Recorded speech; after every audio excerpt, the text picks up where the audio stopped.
Hi അസ്സാം വലൈക്കും friends. ഇന്ന് നോമ്പ് 3 അപ്പം നമുക്ക് ഈവനിങ് ഇന്ന് പള്ളിയിലേക്ക് കടികൾ കൊടുക്കാനുള്ള ഒരു ഇതാണ്. അപ്പം നമ്മൾ ഇവിടെ മഹല്ലുണ്ടല്ലോ, അങ്ങനെ ഒരു ഇതുണ്ട്. അപ്പം നമ്മൾ മഹല്ല വന്നിട്ട് ഡേറ്റ് വന്നിട്ട് അവർ പറയും, എന്താ ഡേറ്റ്, ആർക്കെല്ലാം ഇങ്ങനെയാണ് കടി കൊടുക്കേണ്ടതെന്ന് എങ്ങനെയാണെന്നൊന്നും പറയില്ല. ഇന്ന ദിവസം ഇങ്ങൾക്കാണ് എന്നുള്ളത് മാത്രമേ പറയുള്ളൂ. അങ്ങനെ നമുക്ക് ഇന്ന് നോമ്പ് 3 അപ്പം ഞാൻ വിചാരിച്ചു എന്താ ഉണ്ടാക്കാമെന്ന്. അങ്ങനെ കായ്പോളിയോ ഇറച്ചിപ്പത്തിലാണ്.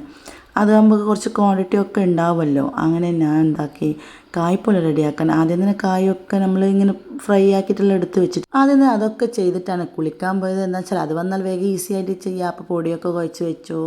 അപ്പോൾ ഇറച്ചിപ്പത്തിന് വേണ്ട പണ്ട് മസാല ഒക്കെ ആദ്യം തന്നെ ആക്കിയിട്ട് വെച്ചിട്ടാണ് ഞാൻ കുളിച്ചിട്ട് നിസ്കരിച്ചിട്ട് വന്നത്. അപ്പോൾ ഉണ്ടാക്കുന്ന സമയത്ത് മുട്ടയൊക്കെ ഒന്ന് ബീറ്റ് ചെയ്ത് എടുക്കുന്ന സമയത്ത് നോക്കുമ്പോൾ ഏലക്ക തീർന്നു പോയി. അങ്ങനെ ഏലക്ക വന്നിട്ട് പൊടിക്കാൻ ഒന്ന് വറുത്ത് ചൂടാക്കി എടുത്താൽ വേഗം ഒന്ന് പൊടിഞ്ഞ് കിട്ടും. അങ്ങനെ ഏലക്കയ്ക്ക് എന്താ വില അല്ലേ. അപ്പോൾ നമ്മൾ ലിസ്റ്റ് എഴുതുന്ന സമയത്തേ കാക്കിലോണ് ഉമ്മ പറഞ്ഞത്. അപ്പോൾ കാക്കിലോൻ്റെ വില ഉമ്മ അറിയില്ലല്ലോ.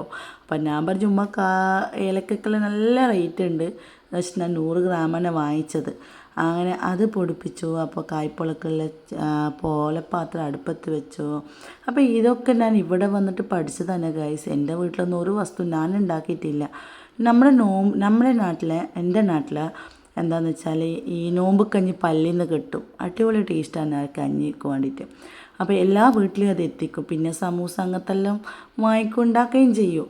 പക്ഷേ ഈ മെയിനായിട്ട് അങ്ങനെ കടികളൊന്നും അങ്ങനെ കൂടുതലായിട്ട് ഉണ്ടാക്കുന്ന അത്യാവശ്യം ഉണ്ടാക്കും, കൂടുതലായിട്ടൊന്നും ഉണ്ടാക്കില്ല. അപ്പോൾ കായ്പോലെ അടുപ്പത്ത് വെച്ചു. അപ്പോൾ പൊടിയൊക്കെ കുഴച്ച് ഉരുട്ടിയെടുക്കാമെന്ന് വിചാരിച്ചു. എന്താ വെച്ചാൽ വേഗം കൊടുക്കണോ. അപ്പം നമ്മൾ 5:45 സമയമൊന്നും പറഞ്ഞിട്ടില്ല. മേ ബി അങ്ങനെ ആയിരിക്കുമെന്ന് എൻ്റെ തോന്നുന്നു. എന്തായാലും നോമ്പർക്ക് അവർക്ക് അതൊന്ന് റെഡിയാക്കി എടുക്കണമല്ലോ, സെറ്റാക്കണ്ടേ എല്ലാവർക്കും വേണ്ടിയിട്ട്. അങ്ങനെ മോന് ഐസൽ വന്നിട്ട് ഇങ്ങനെ ഓരോരോ കാര്യങ്ങൾ ഓനുണ്ട് അപ്പുറത്തുനിന്ന് പരുത്തുന്ന. അവൻ പറയാം ഞാൻ ചെയ്തോളൂ ഉമ്മാന്ന്. അപ്പോൾ ഉമ്മ ഉണ്ട്, മൂത്തമ്മ ഉണ്ട്, ഉരുട്ടിത്തരുന്നു. അപ്പോൾ അതിൻ്റെ സമയം കൊണ്ട് ഞാൻ നമ്മുടെ കായ്പോള അങ്ങ് റെഡിയായി ഗൈസ്.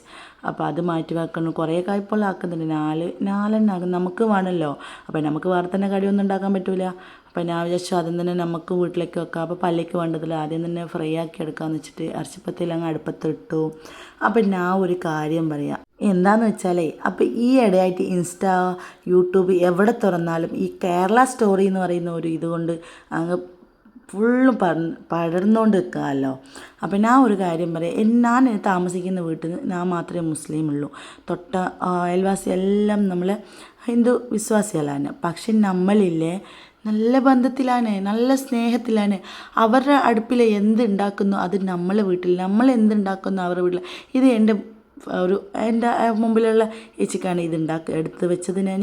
അപ്പം നമ്മളങ്ങനെയാണ്. ഞാൻ ഈ കേരളത്തിൽ ഞാൻ ശ്രീലങ്കയാണല്ലോ.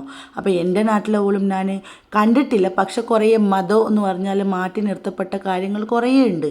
കുറേ ഇങ്ങൊക്കെ എടുത്ത് വെച്ചാൽ ഞാൻ ഗൾഫിലുള്ള സമയത്തല്ല അവിടെ എന്താണെന്ന് വെച്ചാൽ ഈ ഫർദ ഇട്ട് പോകുന്ന ആൾക്കാർ ആ ഫർദ പോലും കീറിച്ചിട്ട് അങ്ങനെ കത്തിച്ചിട്ട് പള്ളിയൊക്കെ കത്തിച്ചിട്ട് വിശ്വാസികൾ അങ്ങനെ കുറേ ഉണ്ടായിട്ടുണ്ട്. പക്ഷേ ഞാൻ ഈ കേരളത്തിൽ വന്നതിന് ശേഷം ഈ മതം ഒന്നും ഒരു വിഷയമില്ല എന്നുള്ളത് ഞാൻ കണ്ടുപിടിച്ചത്. എനിക്ക് കണ്ടുപിടിച്ചതെന്ന് വെച്ചാൽ ഞാൻ കണ്ട് മനസ്സിലാക്കിയത്. ഞാൻ അത്രയ്ക്കും സ്നേഹത്തിലാണ് നമ്മളുള്ളത്. നമ്മൾ മാത്രമല്ല, ഈ മലയാളികൾ ഇപ്പോൾ ഒരു ക്രിസ്മസ് ആയിക്കോട്ടെ, നമ്മളെല്ലാവരും സെലിബ്രേറ്റ് ചെയ്യുന്നില്ലേ. ഓണം, വിഷു.